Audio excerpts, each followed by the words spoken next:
ஓம் நம சிவாய், ஓம் நம சிவாய், ஓம் நம சிவாய், சிவாய நம, சிவாய நம. எல்லா புகழும் இறைவனுக்கு. யாம் பெற்ற இன்பம் பெருகை உயகம். உங்கள் டிகேஎஸ் திருச்செந்தூர் கும்பாபிஷேகத்திற்கு புதுச்சேரியில் இருந்து சென்று கொண்டிருக்கிறேன். உங்கள் அனைவருடைய பிரார்த்தனைகளையும் முருகப்பெருமானிடம் கொண்டு போய் சேர்த்து கும்பாபிஷேக நிகழ்ச்சிகள் யாகசாலையிலிருந்து முருகப்பெருமானினுடைய திருவருளையும் ஒவ்வொருவருக்கும் வாட்ஸ்அப் ஸ்டேட்டஸ் மூலம் அனுப்ப கடமைப்பட்டிருக்கிறேன். இதெல்லாம் ஒரு புண்ணிய கர்மா. ஸோ அடியேனுடைய வம்சத்தின் சார்பாக இந்த வாய்ப்பு ஏக இறைவன் வழங்கியிருக்கிறார். ஸோ அப்படிப்பட்ட அந்த வாய்ப்பை அடியேன் பயன்படுத்துகிறேன். ஏன்னா இதில் இறைவன் கொடுக்குற வாய்ப்பில் கஷ்ட நஷ்டம்லாம் பார்க்கக்கூடாது, துன்பம்லாம் பார்க்கக்கூடாது. எவ்வளவுக்கு எவ்வளவு இறைவன் நமக்கு சோதனை என்கின்ற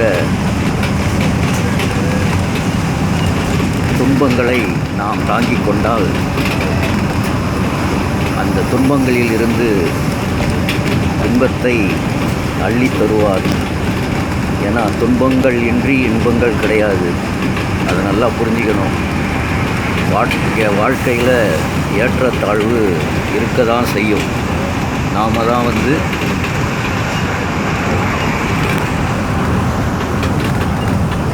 அந்த இயற்கையினுடைய கட்டளையை ஏற்று நாம் வாழ்க்கையை அமைச்சுக்கொள்ளணும்.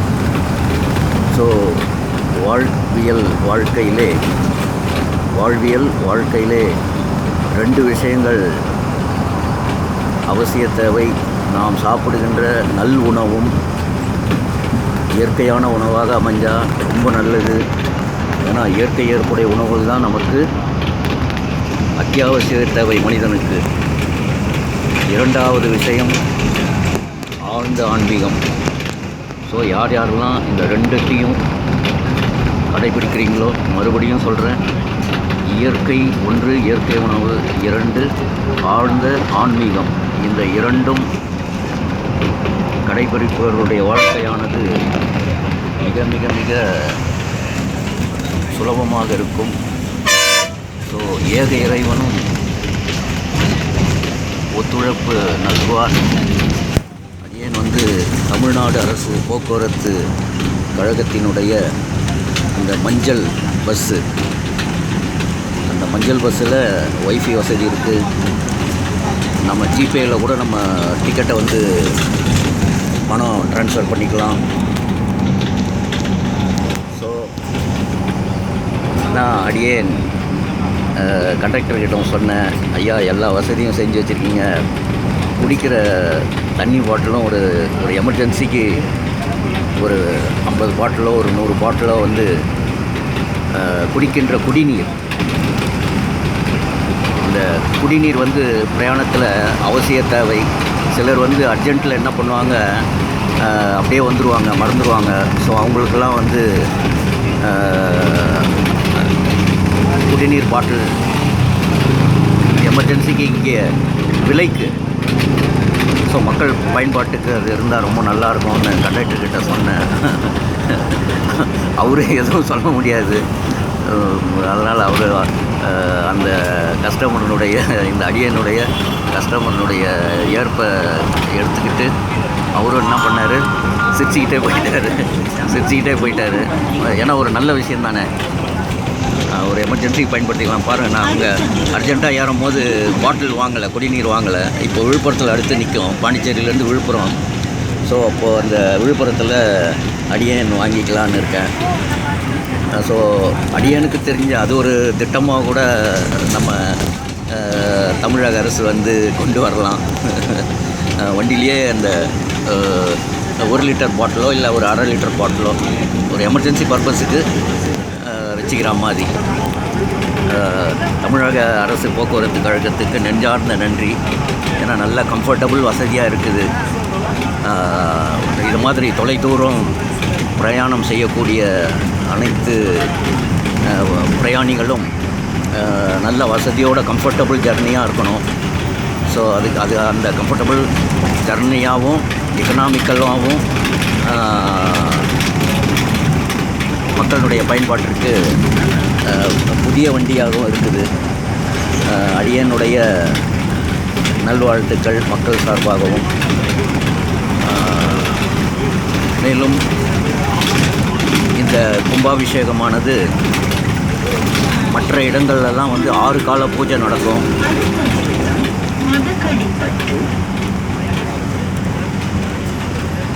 பாருங்கள்.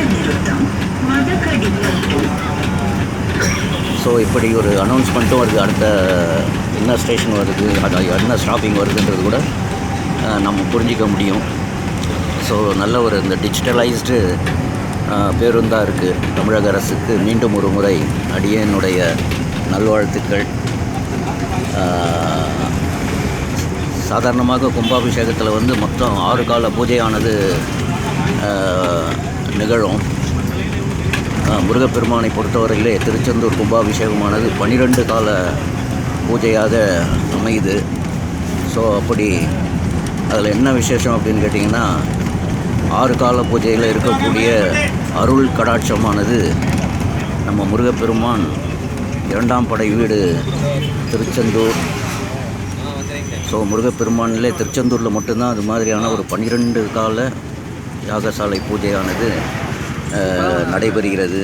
அப்போது ஒரு கடாட்சத்துக்கு பதிலாக 2 கடாட்சம், ஸோ டபுள் கடாட்சம் அருளக்கூடியது இந்த 12 கால யாக பூஜை.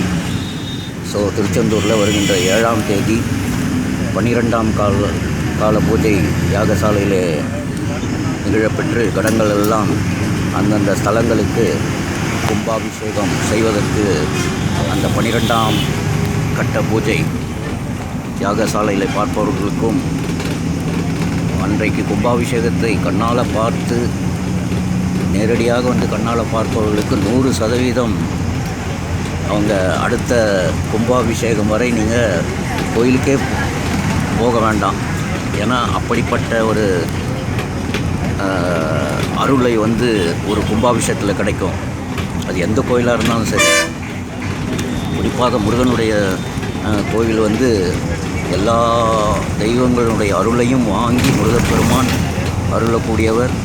ஸோ அப்படிப்பட்ட திருச்செந்தூரினுடைய கும்பாபிஷேகம் வருகின்ற 7ஆம் தேதி திங்கட்கிழமை காலை நடைபெறுகின்றது. இன்னொரு விஷயமும் பதிவு செய்ய கடமைப்பட்டிருக்கிறேன். அவருடைய அண்ணன் ஆதி விநாயகர் என்று அழைக்கப்படுபவர், அதாவது யானை முகத் தோற்றம் இல்லாத விநாயகப் பெருமான், மனித முகம் கொண்டு இருக்கக்கூடிய விநாயகப் பெருமானுடைய கும்பாபிஷேகமும் அன்றைய தினம்தான். அது எங்கே நடக்குது அப்படின்னு கேட்டிங்கன்னா, பூந்தோட்டம், திருவாரூர் மாவட்டத்தில் இருக்கிற பூந்தோட்டத்தில் ஆதி விநாயகர் உடைய கும்பாபிஷேகம். ஸோ அண்ணன் தம்பி 2 கும்பாபிஷேகம் நடைபெறுகிறது. ஸோ 2ஐயும் பார்க்கணுன்னு எனக்கு ரொம்ப ஆசை. அதனால் யாகசாலை இன்றைக்கு வெள்ளிக்கிழமை, நிறைஞ்ச வெள்ளிக்கிழமை, இன்றைக்கி செவ்வாய்க்கிழமை, வெள்ளிக்கிழமை ரொம்ப வேண்டப்பட்ட நாட்கள் முருகப்பெருமானுக்கு. அதனால் இன்றைக்கி 6 மணி பூஜையை 6ஆம் கால 7ஆம் கால பூஜை இன்றைக்கி காத்தால் நடக்கிறது 6ஆம் கால பூஜை. நேற்று இரவு நடந்தது 5ஆம் கால பூஜை. நேற்று 5ஆம் கால பூஜையை முழுவதுமாக நேர்கலையில் நம்ம ஜோதி டிவி லைவில் பார்த்தேன். மிகவும் அருமையான தொலைக்காட்சி, ஆன்மீக தொலைக்காட்சிகள் பல இருக்கின்றன. அந்த அத்தனை தொலைக்காட்சியிலும் ஜோதி டிவி லைவும் மிகச்சிறந்தது ஒன்று. ஸோ அந்த ஜோதி டிவியில் லைவாக பார்த்தேன். மிகவும் ஆரம்பத்திலிருந்து கடைசி வரை கண்டுகளித்தேன். ஏன்னா எனக்கு 5ஆம் கால யாக பூஜையும் 6ஆம் கால யாக பூஜையும் பார்ப்பவர்கள் மிகவும் கடாட்சம் கிடைக்கும். ஸோ அதனால் இன்னைக்கு அடியேன் வெள்ளிக்கிழமை 7ஆம் கட்ட பூஜையும் 8ஆம் கட்ட பூஜையும் 9ஆம் 7, 8, 9 3 யாகசாலை பூஜையை கண்டுகளித்து, ஸோ ஞாயிற்றுக்கிழமை அடியேன் அவருடைய அண்ணன் ஆதி விநாயகருடைய கும்பாபிஷேகம் பூந்தோட்டம் திருவாரூர் மாவட்டத்தில், அதுக்கு அவருடைய உத்தரவு வந்திருக்குது. ஸோ அவருடைய அண்ணனுடைய விநாயகர் பெருமான் ஆதி விநாயகர் பெருமானுடைய கும்பாபிஷேகத்தை நேரடியாக சென்று காணலாம் இருக்கேன். அது முருகப்பெருமான் தான் அந்த ஏற்பாடு பண்ணணும். ஏன்னா அண்ணன் தம்பி 2 பேரையும் நம்பி டிகேஎஸ் புறப்பட்டு விட்டான். 2 நாளாக ஒரே ஒரு குழப்பமான ஒரு சூழ்நிலையில் தைரியம் எப்பொழுதுமே ஒரு குழப்பமான சூழ்நிலை வந்து தான் தெளிவு கொடுப்பார் சிவபெருமான். அதனால் சிவன் வந்து இன்றைக்கி ஃபுல் பர்மிஷன் கொடுத்து கிளம்பி வச்சுட்டாரு. பாண்டிச்சேரியிலிருந்து கிளம்பியாச்சு. தமிழக அரசு போக்குவரத்து கழகம் காத்தால் டிஃபனை சாப்பிட்டுட்டு அடியேன் திருச்சி சென்று திருச்சியிலிருந்து திருச்செந்தூர் பஸ்ஸில் தமிழக அரசு போக்குவரத்து பஸ்ஸில் அடியேன் இப்போ புதுச்சேரியிலிருந்து திருச்சி சென்று வந்திருக்கு. யாம் பெற்ற இன்பம் பெருகை வையகம் பெருகை வையகம். சிவாய நம சிவாய நம சிவாய நம. ஓம் நம சிவாய ஓம் நம சிவாய. ஸோ அண்ணன் தம்பி இருவருடைய கும்பாபிஷேக நிகழ்வுகளை அடியேன் வாட்ஸ்அப் ஸ்டேட்டஸில் தொடர்ந்து போடுறேன். அடியேன் உங்களுடைய ஆதரவை அடியேனுக்கு அளித்து, மேலும் நீங்கள் யார்கிட்டேயும் நான் வந்து சப்ஸ்கிரைப் பண்ணுங்கன்னு வலுக்கட்டாயமாக கேட்கலை. அதனால் கேட்காமலேயே ஒரு 400 சப்ஸ்கிரைபர்கள் டிகேஎஸ்னுடைய குழுமத்தில் இணைஞ்சிருக்காங்க. அன்பால் இணைந்த ரஜினி சொல்வார், அன்பால் இணைந்த கூட்டம். அது மாதிரி டிகேஎஸ்னுடைய வாட்ஸ்அப் ஸ்டேட்டஸில் அன்பால் இணைஞ்சிருக்காருங்க. ஸோ அனைவருக்கும் முருகப்பெருமானுடைய அருளும் அவருடைய அண்ணன் ஆதி விநாயகர் பெருமானினுடைய இருவருடைய கும்பாபிஷேக குடமுழுக்கு அருளாசிகள் எல்லோர் உள்ளத்திலும் எல்லோர் இல்லத்திலும் சென்று அனைவரும் வாழ்க வளமுடன், அனைவரும் வாழ்க வளமுடன். நமச்சிவாய நமச்சிவாய சிவாய நம சிவாய நம. நாம் பெற்ற இன்பம் பெருகை வையகம் பெருகை வையகம். சிவாய நம சிவாய நம. எல்லா புகழும் இறைவனுக்கே.